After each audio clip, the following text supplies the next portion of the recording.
How's it going, gamers? Chongo here, and today I've got a gameplay commentary for you guys. The gameplay is of Black Ops 2, and this commentary topic is just going to be my thoughts on basically obtaining skins in Black Ops 2, specifically the gold gun skin. So anyway, let's get into it. So anyway, from the gameplay you can tell I've unlocked the gold gun skin for the MSMC, which isn't really that hard to do when compared to previous Call of Duty. So for example, Call of Duty 4, when you prestige, you lost all your camos and all that kind of thing. And it seems to me that it's good that they have brought down how hard it is to get the gold camo. However, I still think they should have that one camo that is kind of hard to get. So, for example, I do know that there are diamond camos, but in my opinion, that still in itself isn't really that hard to get. It may take a little bit more time, but it's nowhere near as hard as it was back in the day to go through and get all these gold camos. So I think after gold and diamond, they should have a whole other skin set. So once you've unlocked diamond, then you can get this really awesome skin for each individual gun if you get, let's say, 1,000 kills with that weapon. Something that's kind of really hard to do, and it's on top of after you've already got the diamond camos, because it'll kind of shows, obviously, if you're using that gun all the time, then obviously you'd have that skin. So, for example, there are obviously people who are going to go through and try and unlock every single, obviously, gold gun for every gun in Black Ops 2, and therefore they'll have the diamond camo. However, for them to do something like get 1,000 kills with each weapon after they've gone through and done the diamond and the gold camos, that would be something significantly hard to do. So I think in the end it would probably, you'd end up with only the people who really enjoyed using that gun having that camo, and people who are obviously going to be using it the majority of the time. It always seemed in previous Call of Duties, if you wanted to go through and get the gold guns, it was just something that was going to take you way too long. And in most Call of Duties, I didn't even get gold guns. I don't even think I ever have got a gold gun in any previous Call of Duty, because it always seemed like something that was way too much effort for little reward, whereas now it's actually something you can do, and if you just try to get it and obviously use the weapon, because in this Call of Duty they've got it different. It's not just these challenges, it's kind of a bit different in the sense that I can't see anyone accidentally unlocking gold for any gun in Black Ops 2 just because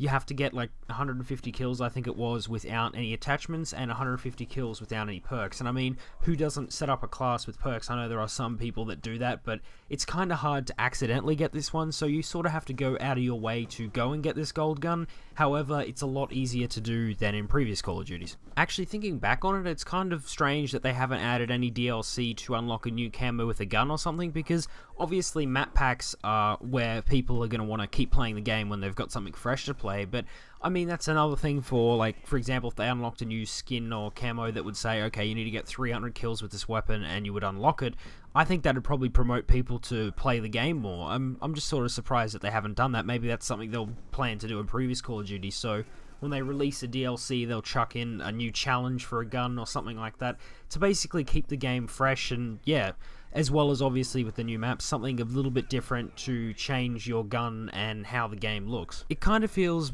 because they've made the camos so easy to get, the higher level camos, obviously the diamond and the gold, they've kind of diminished the quality of them, considering it was a lot harder to run into someone with a gold gun, whereas now me, someone who's never really had a gold camo before in any Call of Duty, has now got one. So I mean, if I couldn't get one before, pretty much anyone can get one now. So it's kind of diminishing the fact, and it'll be interesting to see whether they'll add some new camos later on, or whether they'll just leave it and not worry about it. Maybe that's something they'll do in the next Call of Duty. They'll decide that maybe we do need this camo that's really, really hard to get, and yeah, we'll basically show how long someone's been using a gun, or to what extent they've gone to get a certain camo. However, I guess that by making them really easy to get, they've sort of opened this up to people that, for example, me, who aren't able to go through and get the other gun camos. It was something that I never even really tried in the old Call of Duties. It just didn't seem worth it, considering I knew how much time it would take. And I suppose they've unlocked a new replayability in the sense of I'm going to want to go and try and get all the submachine gun gold guns so that I can go and get the diamond camo. So anyway, this sort of brings me to the end of my commentary on gold guns and diamond guns in Black Ops 2 and my thoughts on it. I hope you enjoyed it. If you did, give it a like, and I want to know your feedback on this, whether it's something you don't really care about at all, or it's something that you have got the gold guns and you're finding it considerably more easier to get these. Or, yeah, obviously if you agree with me and they should still have that really high level camo that's obviously going to take a bit of time to get, but it sort of doesn't really diminish the quality of the other camos because they're easier to get for, you know, average players, and they still have that really hard one there to get for people who are just going straight after it. And if you want to join the gamerhood, just subscribe. Anyway, I'll see you guys next time.